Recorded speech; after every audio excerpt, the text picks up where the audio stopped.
Hello everyone, welcome to this video where I'll be talking about the use of predictive analytics in supply chain management. And the most important application of predictive analytics in supply chain management is forecasting. Now, forecasting is a very important part of supply chain management. We'll talk about forecasting today. We'll talk about a couple of methods of forecasting, and we'll also talk about how you measure the accuracy of forecasting, right? So that's a plan. I will definitely split it up into multiple videos. Let's begin with the role of forecasting in supply chain management before we move on to some of the methods that we'll talk about today. All right. So the role of forecasting is extremely important for supply chain management because any future plans that are made are based on any forecast that you do. Now, forecasts can be done for daily demand, daily sales, or can be done at the weekly level, monthly level, or maybe even the quarterly level, right?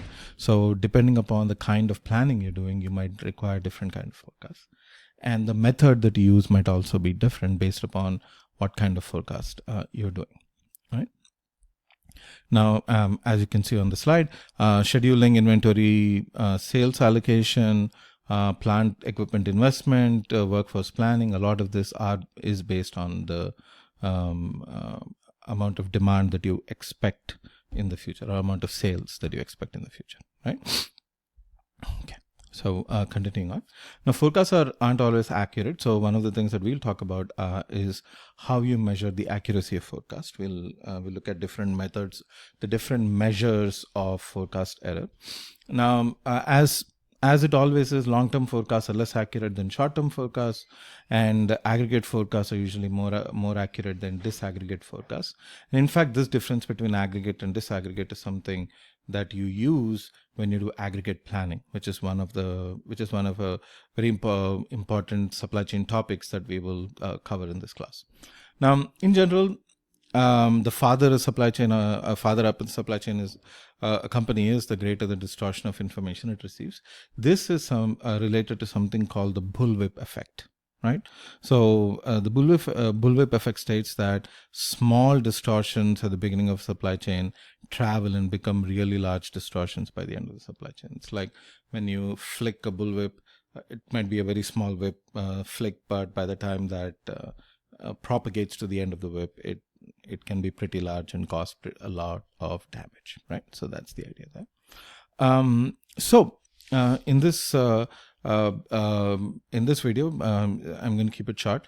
We will next talk about the idea of the methods that exist that you can use to do forecasting in supply chain management. Now, there are many different types of things for which forecasting is done. Demand is a very common metric that you forecast for. You use past demand to make predictions about future demand in the future.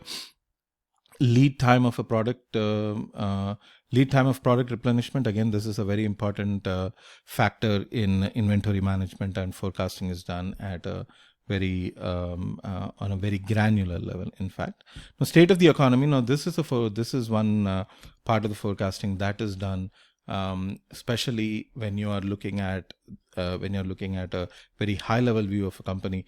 In the past, when we talked about supply chain strategies, we said you can have strategies that come down from the top of the company, then they have to come down to the bottom of the company and be operationalized. So when you're looking at the top of the company, one of the things that is taken into account is the state of the economy. These are called economic cycles, and there are multiple companies out there which just track these economic cycles and how these economic cycles affect what's going on in the world. And of course, actions of the competitors are also very important when looking at forecasting. Right now, there are qualitative forecasting methods. Most of these are primarily very subjective, and they rely on judgment. Another way of doing qualitative forecasting is something called group forecasting. And this happens pretty often, say, in something like the pharmaceutical industry, where you might have regional meetings of all your pharma sales representatives, each of whom might have a potential forecast, who might have used quantitative or number-based methods to come up with their forecast, but in the end, a lot of them come up, they sit in a meeting, they discuss, and based upon the different numbers that they come up with, you aggregate all of that into a larger number, and then decisions are made in a more judgment-based way. And so that becomes a qualitative forecast method. And it's a very common sort of method, especially in very sales-oriented jobs, right? The quantitative methods these are the methods where you use numbers, and time series is the most common, is a very common type of forecasting, common type of data which is used for forecasting. And time series data is data that is collected at equal intervals of time. The issue with this is that you only have historical demand of one variable only, and there might be other variables that might be affecting the demand of the product that you're looking at, but that won't be captured with time series. And time series analyses are only useful when you've been selling the product for a while and you know that the demand follows certain patterns or is pretty stable. That's when time series methods are used. All right. Now, other methods that you look at when you do forecasting is causal relationships.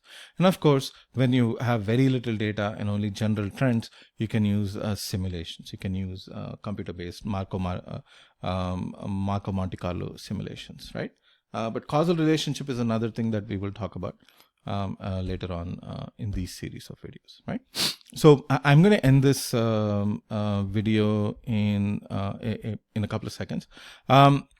And the next video is going to be talking about time series analysis. I might actually split up time series analysis over a couple of videos, and we'll talk. Then we'll spend a little bit of time on causal relationship, and that's pretty much what we're going to do. Now there are more complicated methods, or no, I shouldn't say complicated, more complex methodologies that you can use.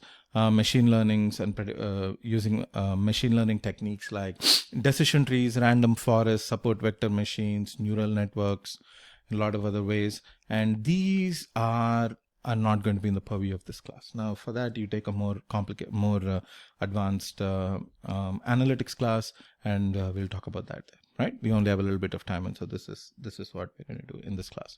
Now consumer surveys and market research are a good way of engaging with your customers directly to gather information, and that is one way to do predictions. So predictions, if you remember, when I talked about time series, I said that it is only useful when you have historic demand. When you've been selling a product for a while and you have historical demand data and you know that demand is going to be stable, you can use time series analyses. But if it's a brand new product with no comparable products on the market, then what do you do? Well, consumer surveys and market research are what you do. Causal analysis in some cases, and then consumer surveys and market research for other cases, right?